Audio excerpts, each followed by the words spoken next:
Welcome to the show. This is Kat. Hi, I'm Catlin. And welcome to the Tenn podcast. Today we are super excited. We have friends with us today. We do have friends. We have friends. We have new friends. We've not met them before. We literally just video chatted. It was a lot of fun. So on our podcast today, we have Felix and Andy from OT, the podcast. Hello, guys. Hi. Hey, how you going? G'day. G'day, mates. G'day.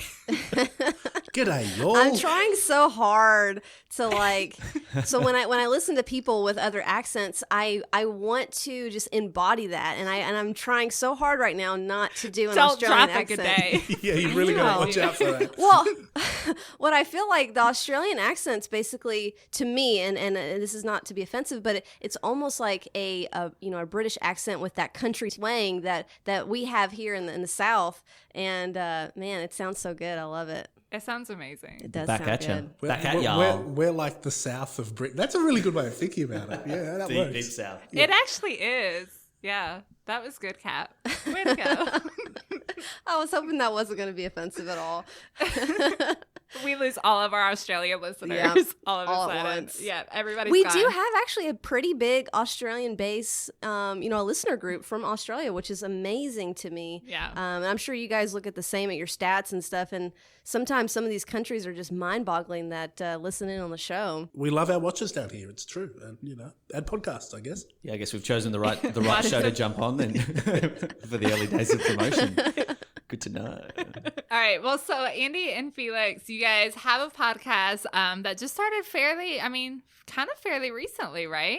Yeah, 2 months ago now. I think we've just had the 2-month anniversary last week. So yeah, OT the podcast. Aww. Thanks. It was an interesting time to start a podcast. I think you'll agree, Felix. Yeah, I mean, we sort of look. That's not fair. We've been planning it for a long time, and we sort of we're going to do it this year, but. Then it took us all sort of being stuck in our homes to get off, and hit the studio and do some recording and get it happening. Yeah, I guess we ran out of excuses in the end, didn't we? It was kind of like, I don't have the time. And then, we got a lot of time. Don't have the time. Yeah, so we decided to start the show and kind of, it was a new platform for us. I've been sort of in watches for 5 or 6 years. Felix has been probably 10 years. And for us, it was a way of talking about something that we'd been talking about for a really long time in a whole new way, and sort of a challenge and exciting thing to kind of come together. We, worked together previously, and sort of this was something that we could, do together and build on our own. And for me, it's so my day job's writing about watches. I've been doing that for a while at a few places, but writing about watches and doing that sort of whole, online article stuff, it gets a bit, samey. It's press releases. It's, a bit more formal.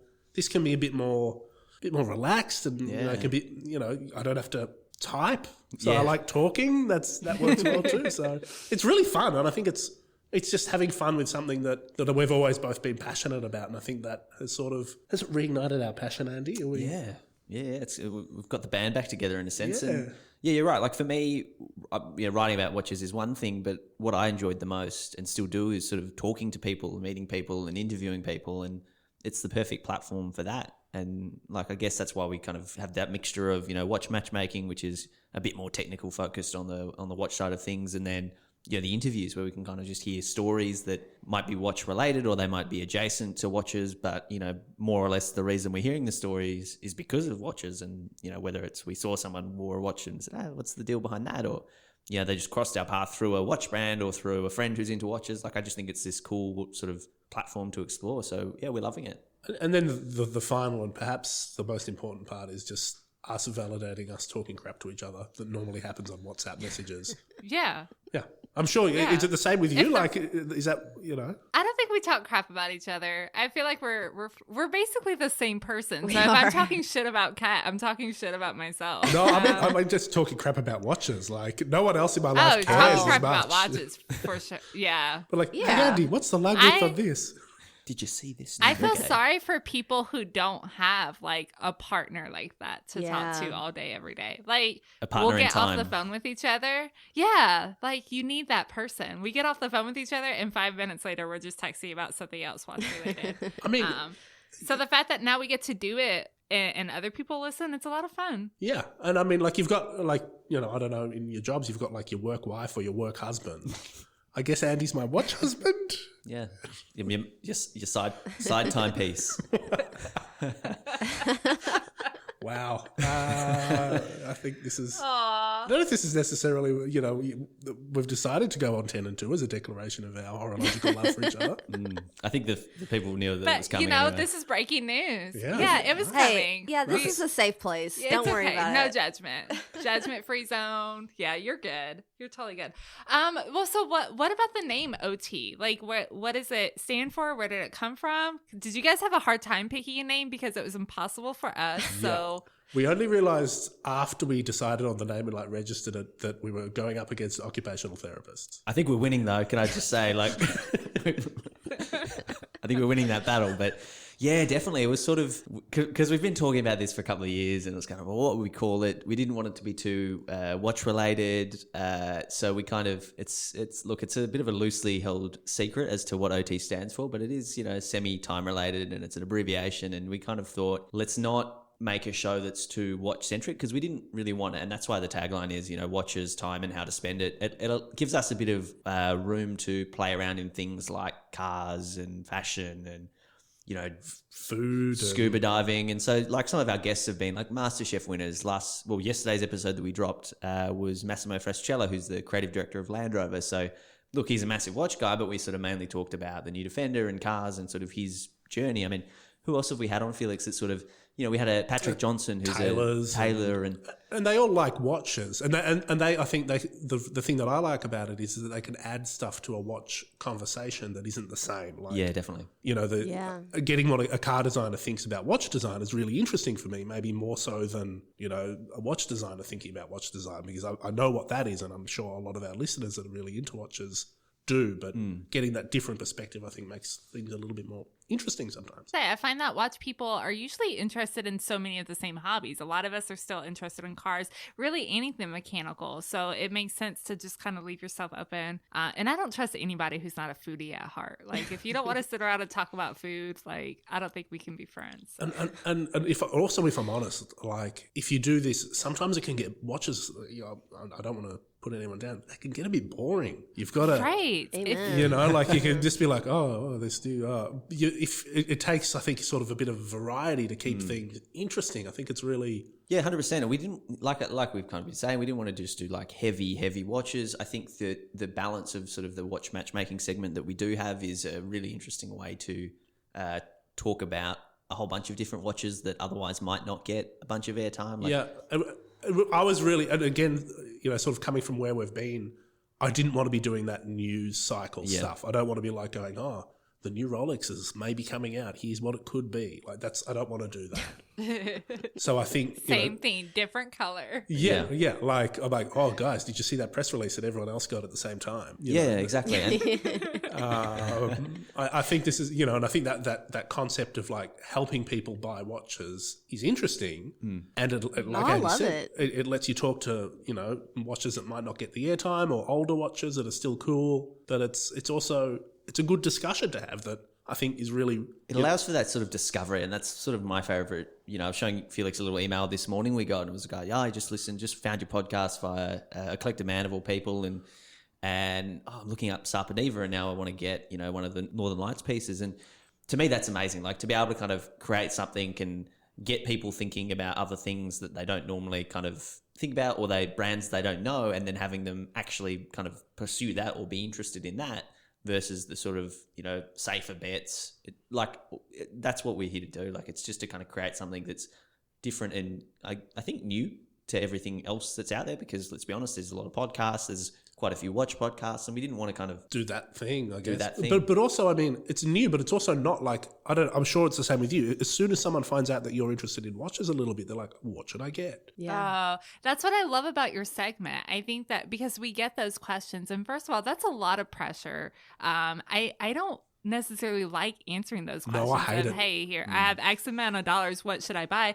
Because I feel so responsible. Like if this Yeah. person gets something that I recommend and they don't like it.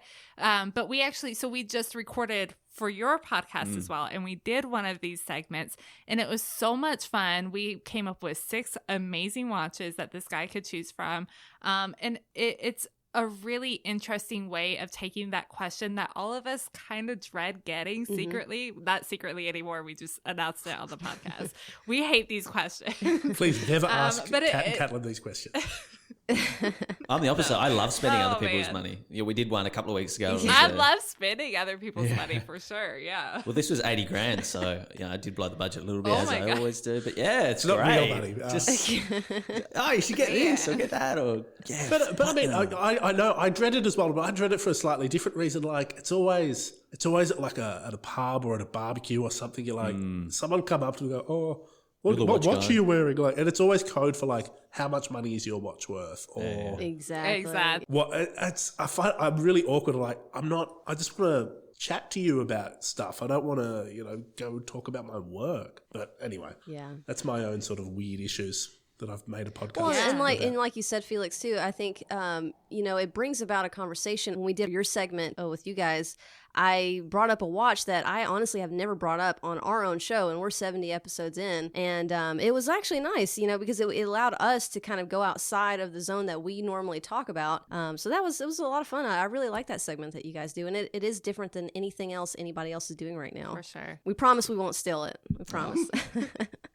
Next week on Tenn and 2. Damn it. We should have got those trademarks in. You can call it something Change the else. We'll call it something else. Yeah, Yeah, yeah. for sure. But it's only happening. Oh, The beef. This is the moment when the Tennessee Victoria beef started. It's fired back up, yeah. But hold on, Felix, your right partner, here now. dual citizen, who are you going to choose? This is a funny bit of backstory. I didn't know if I was going to go here, Yeah, but we my partner is a dual citizen, and she's registered to vote in Tennessee. Oh, Wow. very cool. It's just cool. very odd. Like that's where it's a weird thing. Like that's where the person she claimed citizenship through was last living in America was Tennessee. So whose side is she taking in this 10 and 2 OT beef? She honestly, she'd go with Dolly. Yeah. Dolly. Hey, man, you have to go with You've Dolly. always got to go with Dolly. Dolly wins every time. What would Dolly do? Like, Have you been to Dollywood? Is on my list of Yeah, me too. places to of course. Yes. Have you been? Of course Do you go we've there every been. weekend? We were just talking about this. I haven't been to Dollywood since I was in high school. Yeah, it's been a long time. It's pretty big now. It's very much like a Six Flags. It's a full on amusement park. But it is so amazing. I love going we up should there. take a field trip. We should take a field Can we trip. take a field trip? You guys just hop on a plane. Yeah, y'all We come need to over come, here. yeah. We're all Yeah, gonna go to sure. Dollywood. Real quick. When we do the world tour. Basel World, Basel World via... Dollywood. I have a question. What watch would Dolly Parton wear? Oh, that is a great I know. question. Rainbow Daytona. Ooh. Like it has to be gaudy and flashy and colorful Yeah. and big. She Rainbow does. Daytona. Yeah. I was going to go with, this is a very deep analysis, Jacques Audreau, Loving Butterfly. Oh, She's all about butterflies. Ooh, She does love man. butterflies. Andy, what do you reckon? Are you a big Dolly fan? yeah. I actually kind of secretly love country music. So Why See, secretly? come to Nashville. Everybody just needs to come to Nashville. I feel like Nashville's going to be the new watch hotspot. Everybody wants to come here. what do you think of Keith Urban? I like Keith Urban's love music. Keith. I love Keith Urban. Keith is basically now like a total Nashvilleian. Oh, we've 100%. adopted him. Andy's like showing his that's like, I really love country music. What do you think of Keith Urban? No, just because he's like our biggest export. What do you think of one of the most mainstream, easy to listen to country music artists? Yeah. I'm really into country, like Dollywood. Yeah. No. I listen. I find it very relaxing to listen to because they never really sing about anything in particular. Like I'm sitting on my porch having a beer, and I love that like beer brands have infiltrated country music as well, and like have like endorsement deals It's with country music genius. stars. Like they'll have a beer It's sponsor. just like all music. I mean, Yeah, it's true. It's like, people name checking Frank Mueller and, Millet and AP. No, it's true. I love it. Yeah. No, but I asked about Keith Urban because he's our biggest. Yeah, but what country music star is going to start singing about watches first? Like, when are we going to have watches start to Yeah. infiltrate country I music? think it'd be about more as time as a concept, and like time passing and getting old and Yeah. You Watching know. the time as the All those raindrop. depressing country songs. Drops on yeah, the tin roof. maybe someone dying and getting divorced, all that sort of stuff. Somebody's girlfriend's driving down the road for the last time. He's Yep. looking at his watch. Yeah, Yeah. The time she stole my truck. Thinking about his high school girlfriend, where she's happy now. Wow, Their dog that died. getting bleak on 10 and 2. Yeah. Okay. We started out so strong. So Dolly Parton's watch. Kat, what do you have? What's Dolly wearing? I mean, yeah, that's a tough one. I'd say Rainbow Daytona as well. I'm with you on there, but I even say like a Cartier Pasha or something like that as well. I think that she could pull that off. Yeah. Just real girly, real beautiful. But yeah, y'all beat me on that one for sure. Those are It's- great options. A good choice. What about the Audemars Royal Oak frosted case? Ooh. Yeah. I love. I think that's too sporty for her though. No, Dolly can pull it off. That's pretty Absolutely. refined. She could. Dolly can wear I whatever mean- Dolly wants. Yeah, Dolly is a religion around here. She is. So, for sure. I think she need rainbows on it. There's frosted rainbows, aren't there? I think so. Yeah. Yeah, I mean, Dolly can get it. They'll put some on. Yeah, sure. She can. Yeah, she'll make it happen. She'll have a guy for gem setting. 100%. She'll have someone who does that. Exactly. No, Dolly is life here. I grew up on like every single Dolly Parton cassette. It was amazing. That's Love Way it. back in the day. She's great. Well, so yeah. Well, I guess at some point we should probably quit talking about country music. I think so. Eh, Yeah. No, we're just gonna keep on going. Whatever. It's the. I mean, it's 10 and 2. Like, we're from Tennessee. We live in Music City, so it only makes sense. We've heard the intro. yeah. We love it. What? Oh, the intro song. I was music. like, what intro? We like rarely have an intro. Yeah, the music is fun. I love it. Well, so what we've talked about what Dolly would wear. What is everybody actually wearing today? Love it. Well, I'll start. I'm wearing a Rolex Explorer 2 from 1991, which is my birth year, reference 16570, black dial on a Erica's original strap. So green with like a cream stripe down the middle. I think it's cream or sand. I think it's sand, isn't it, Felix? I would have said like beige, Beigey sand. whatever they call that. I love that you guys are dissecting what color this is. This is amazing. We're good at painting Off-white. pictures. Yeah. Yeah. It's like, well, I say cream because it sort of matches the patinaed lumen hands just a little bit. There's tritium Oh, nice. dials from the 90s. Wow. What are you wearing, Felix? I'm wearing a watch with a moss green dial. That's what they actually call it. It's an Anordain Model 2. Oh, man. Yeah, I'm no. obsessing over Anordain Yeah. so bad right now. You have no idea. They are amazing. They're killing it, yeah. They're Man. and like I wear this watch, so it's 36 mil. I got big wrists. Andy always refers to them as meat hooks. They are meat hooks. But I just love it. It's like it's little. It's manual winding. It's got a beautiful enamel dial. It's got like really beautiful sort of typography. Cool hands. It's just Yeah. it's not fussy, but it's also beautiful. Like it's not boring. I really love it. I wear it a lot. So that's what I'm wearing. So the 36, you like the way it fits on your wrist because I feel like we've not seen Anordain in person yet, and I'm obsessing over it. I really want to order one, but I'm really stuck on the 36 millimeter size because the smallest watch that I have is 38 and a half millimeters.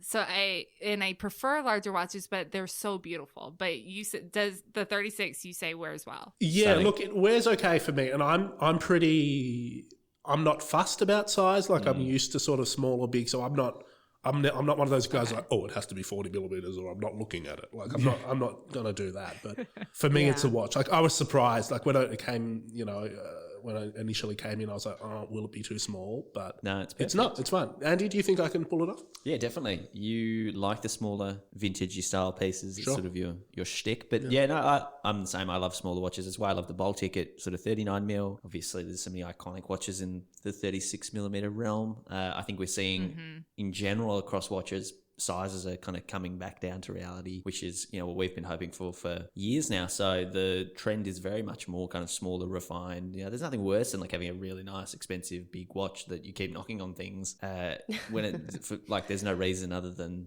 design that it's that big. Like for me, practicality is, just as important as design. So I want something that suits me and suits my wrist and kind of suits what I use it for. So basically, what you're saying is you should get the Anodane. Definitely get the Anodane. Get the pink dial that they what colour? No, What dial? so I'm okay. Well, so I really liked I like the idea of the pink, but I know with their partnership with James Porter and Sons in Scotland, they just did a teal dial, and I am obsessed with the color teal. I think teal is such a great color. We were just talking about teal watches a couple of weeks before. Yeah. I'm obsessed with it. I've gotten to where I have my basic colors down on watches, and I think that now's the time to just start playing with colors and just like being excessive about it. Yeah. So the teal, I'm really obsessing over.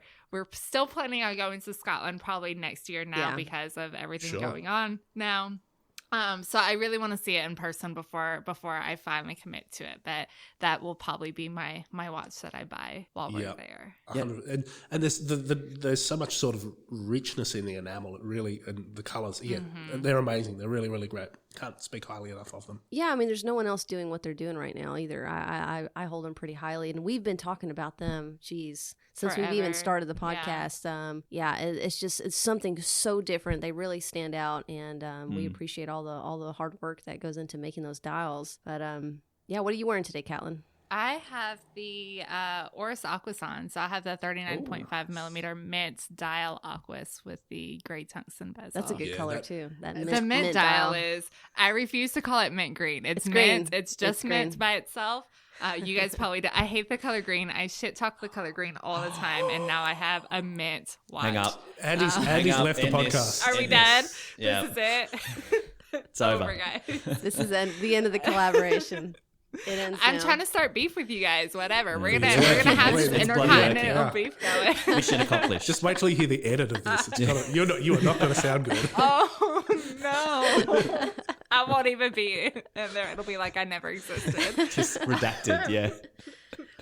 That is the yeah, Aquas is so cool. That was like a really, really good update, wasn't it? Like the case is better. It's a bit thinner now. It's really, really lovely. Well, I had the hardest time. I've been in love with the idea of the Aquas for so long, but I could never find a case size that fit for me that I liked. Like I do like larger watches, but their 44 was it just looked too big on my wrist. It looked more masculine because it's a very round case. And then the 36, I wasn't feeling it. It just was so small, especially for a sports watch. I want a big sports watch. I like that. So then last year when they came out with this 39.5, I was obsessing over it. It's a very Goldilocks moment. It was. I have finally committed to it, and it's mine. So, yes.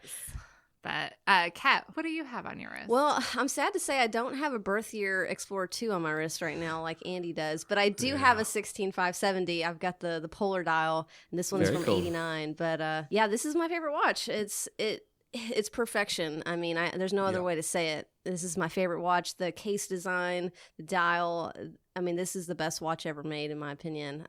It fits me so well, and I've said this, and I'll say it again. Like, I could get rid of everything in my collection right now, with the exception of this watch, and I would be very happy. But have you got it on the bracelet or on a strap, or what are you? I've actually got it on an Oak and Oscar. They've just released some nylon straps similar to NATO straps, but they've got all these various colors, and they were great to send us a couple in a gray and orange straps, and I'm wearing the gray NATO on it today, and it's lovely. Mm-hmm. Yeah, you're 100% right. That is my favorite, I think, Rolex. I think I would agree. Certainly like sporty Rolex. It's a hard watch to beat, especially sort of at the money that they're sort of going for at the moment. And I mean, they've always been a little bit, I think, underappreciated, and they're probably starting to kind of... Not anymore.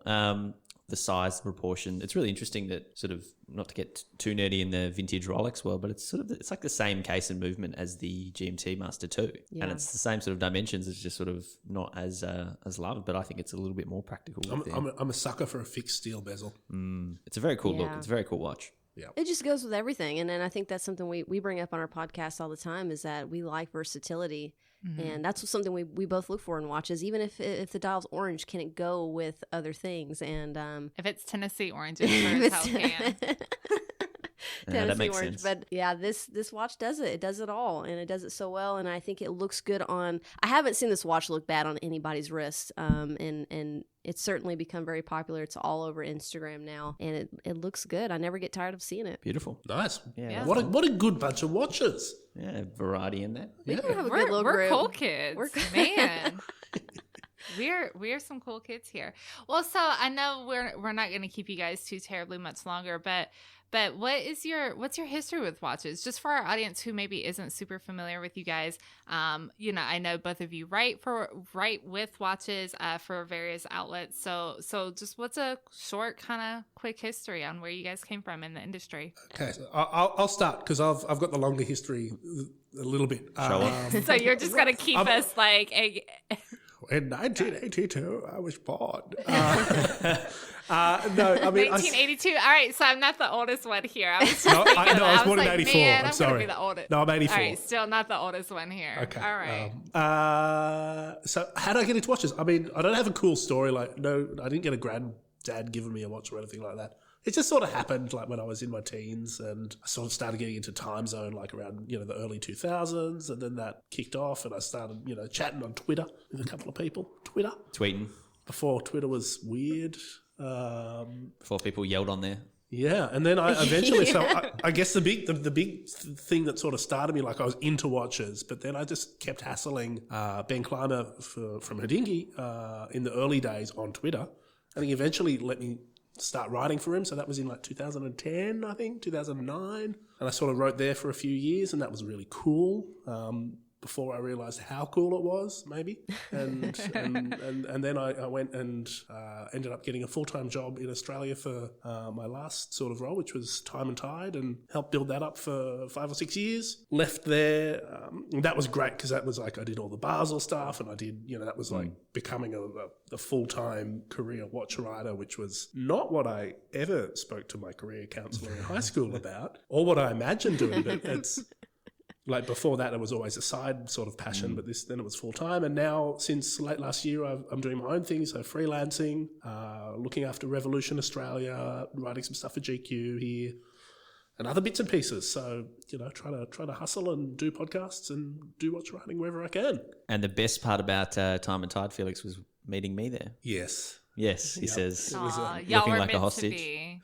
Yeah, so pretty similar to Felix, minus the Hodinkee. I was always sort of interested in watches, and I didn't realise how interested I was until sort of my early 20s. And yeah, I found myself working alongside Felix, sort of contracting for the same sort of publication, sort of not long after Felix started. Yeah, so about a year into it, you were sort of hanging around for a long time, and then you started looking. I was an after unpaid social intern media. for a while, and then it sort of evolved as the years progressed. But I was there for about 4 or 5 years. Yeah.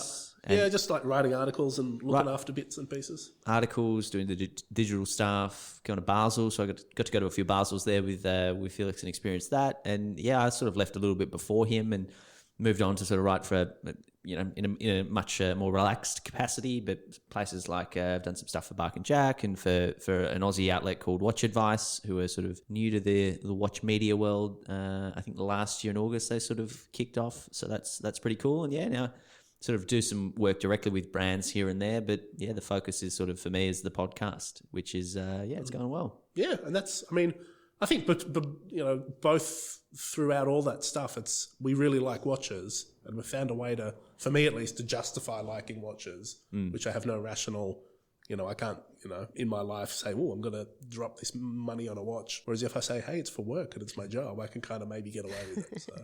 Yeah. The justification. I'm all about justifying watch purchases any way you need to. So I was told we could possibly do it as a tax write-off. I haven't tried that yet. But not in Australia. I've looked into this, apparently. Oh, I'm quite positive not here either. I think maybe Zach was just trying to get me arrested and take over my... What did I do to Zach? Man. Zach, I'm sorry for whatever I did. Well, so now that the podcast is kind of going, what's your dream guest? Because you have had some really amazing guests already, and you're only 15 episodes What's in. our dream guest? I mean, we spoke to 2 really great dream guests just recently. Well, yeah, Kat and Catelyn, we know Exactly, that, but- exactly. Dolly.